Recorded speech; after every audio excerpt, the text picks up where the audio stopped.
Good morning, YouTubers. T-Square with T-Square Talk. So, hope everybody's ready to start a crazy week. It could be. It is Monday, and a lot has happened over the weekend. Everything from essentially a possible standoff on the border between federal and state. That could get really crazy, especially because I am at essentially ground zero for that, as I am near the border of Texas. So that is one headache. And then on top of that, over the weekend, there was an attack on a U.S. base, and that could escalate stuff even further over in the Middle East. A lot of people are on high alert right now. And this wasn't like a random platoon out in the middle of the desert. This was a full-blown defended base. And we lost 3 people, 3 soldiers over the weekend, and many more wounded. So I'm curious to see how this is going to play out, what's going to happen. A lot of people knew that potentially it was going to get there. Some people wanted to think that it was going to blow over. I'm really curious to see what kind of effect this is going to have on gold and silver. Generally, people know this is not like, I know some people think, oh, you're overreacting. Oh, gold and silver ain't nothing, this and that. But, you know, here's the thing. History shows that during serious times like this of uncertainty, people have a sell-off in the stock market. And who knows if that's going to happen. You know, they keep telling us the economy's great, the stock market's great. And generally, when there's that kind of a sell-off in the stock market and uncertainty overseas, or a possibility of the 3-letter W word, war, well, if I'm going to say it, I probably shouldn't even beat around the bush, but then usually gold does really well. And when gold does well, silver usually does well too. I know some people want to make the argument just because gold does well doesn't mean silver's going to do well. Generally speaking, you know, you can Google it, you can look it up. When gold does well, silver usually does well. We'll see how well, we'll see what happens. Obviously, I don't want to see gold and silver go up on these terms. There's nothing more important than obviously peace. However, you know, I hate to say it, what we want and what we get are going to be not necessarily be the same thing. So we're going to see how that plays out. If you guys enjoyed this video, please make sure you hit that thumbs up button for me. I really do appreciate it. And leave me a comment. Let me know what you guys think. It's been a crazy week for me. I'm still doing well with YouTube. I'm trying to keep my New Year's resolution of posting every single day. I'm trying to go hard at it, but I am also backed up trying to get a lot of stuff taken care of. Obviously, this really does change the game a little bit. I was trying to kind of hold off a little bit, hoping to see a pullback. I really want to see $21 one more time. That way I can maybe get another order in. I finally got my taxes done. I hate to say it. I'm ashamed to say it. My taxes from last year. Some of y'all know my CPA passed away, and so I was really late to file, but I filed an extension. And then after that, I just couldn't find a CPA that I felt comfortable with. And then I recently did, and I just actually got the paperwork back Friday, so I can get signed and get back over to her this week so she can send them in, and I can get my return from last year.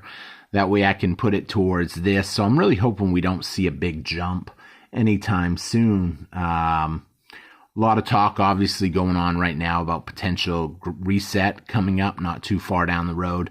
A lot of people have been following, I think it was like March 1st or March 10th. Sometime early March, that there could be a stop in basically lending to the banks, being able to turn in all these bonds and essentially get face value for them. You know, it's kind of like a hidden bailout, but it's not like they're not going to have another plan. Anybody that's been following this knows they're not going to leave the banks high and dry. They're going to do whatever it takes. And now, you know, a lot of people know that there was almost a border deal where we were going to secure the borders. But in that deal, it had a lot of money getting sent to Ukraine, and obviously a lot of people didn't like that. It does come down to how much money are we going to spend? How much money are we going to keep pumping out? This bill has to be paid at some point. A lot of people think we can just print. You can't print and not pay. Otherwise, you essentially go bankrupt. Now, I know some people want to make this argument that, oh no, the U.S. government can print all they want and it's not going to have an effect on anything. It's going to have an effect on stuff. It's going to have an effect on the prices that we pay because the value of the dollar is going down because there are more of them out there.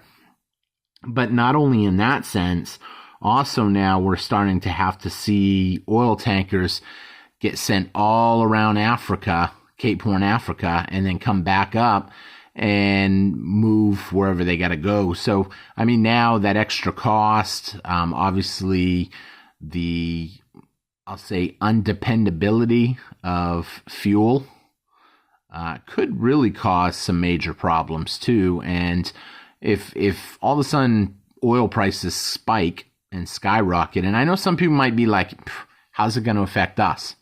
And I say that because I've heard it. I've heard people say that, oh, well, I'm not worried about it because we get our oil from the U.S. And to a certain point, that's true. But here's the thing.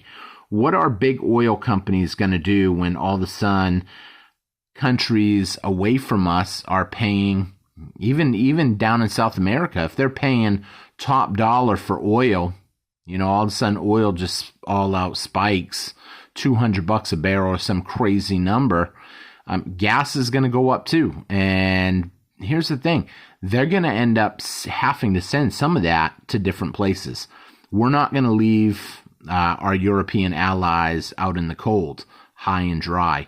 They're going to need fuel, so we're going to have to probably send that to them because there's a good chance that we're going to see things escalate. And as we are so spread thin, I really worry about something happening over in the Asian hemisphere, whether that be South Korea, North Korea, or whether that be China and Taiwan, to escalate things a little bit more. Now, why am I saying all this? I don't usually talk a whole lot about politics. I don't usually talk a lot about geopolitical issues, but I think this is going to have a huge direct effect on gold and silver. Now, will we see it right off? Maybe not, because a lot of planning goes into this stuff. It's not something that happens in a minute, and usually it happens at night. So here's the thing. And I say at night because most of these issues are over on the other side of the world. So when it's nighttime and we're asleep, usually that's when they're day and that's when everything is happening. So we're going to see how things play out. It could happen something could happen as early as tomorrow morning. It could happen at night, and they'll see a crazy fireworks show overseas. We're going to see how this all plays out. I was actually watching another video that was showing the radar tracker, that we were moving 6, essentially oil or gas, basically to fuel planes in the air. We were moving 6 of them overseas, and then we were forwarding 3 over to the Middle East. That could really start to get crazy. And we're going to see how this plays out. With that being said, like I've said time and time again, I don't want to see gold and silver go up at the cost of lives. I mean, I'd like to see silver go up, but not at that cost. It's going to go up naturally just by overspending. But this could really catapult it in the air. And if it does, I'll be the first one to say, if we see some crazy gold-silver ratio come down 40, 50 to 1, I'll be dumping some of my silver and trying to pick up some more gold.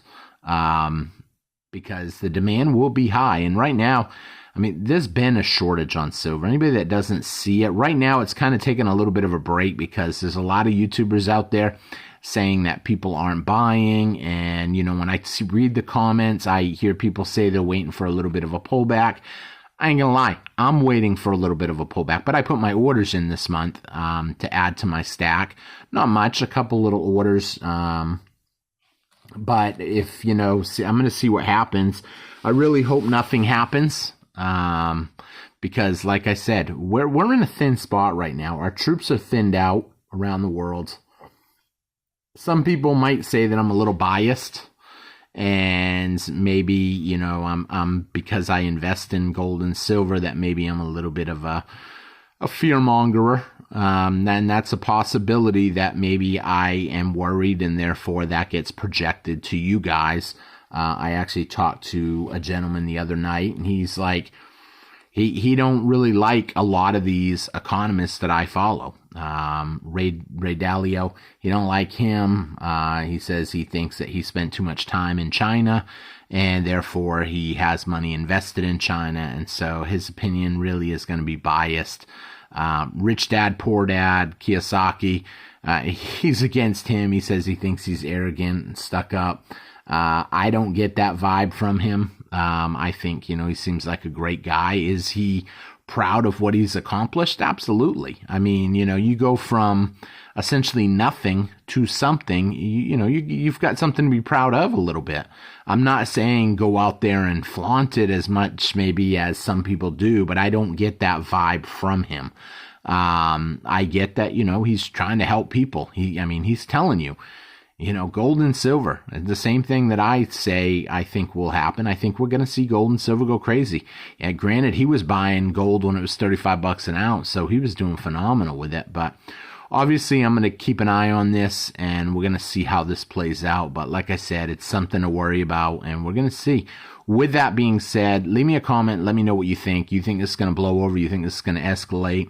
Let me know what you think, gold or silver. I love hearing people's opinions. If you're against both and you're into something else, let me know. I had someone tell me they're done stacking silver and they want to move into Bitcoin now. They don't want to miss the big Bitcoin rally. And I mean, hey, I'm not going to sit here and tell anybody what to invest in. I'm just going to say my thoughts, and I'm going to listen to y'all's thoughts in the comments. And maybe someone will sway me to... It would take a lot to sway me to sell my collection and move into Bitcoin, but I won't say it's not possible. Anything could happen. So with that being said, I thank you all for watching. I hope you enjoyed the video. I hope you hit that thumbs up button for me. It helps me more than you know. A lot of people tend to watch them and they just never really get around to hitting that thumbs up. So I do appreciate those of you that do hit it. I really do. So thank you all for watching, and I will see you guys again next time on T-Square Talk. Take care, everybody. Bye-bye.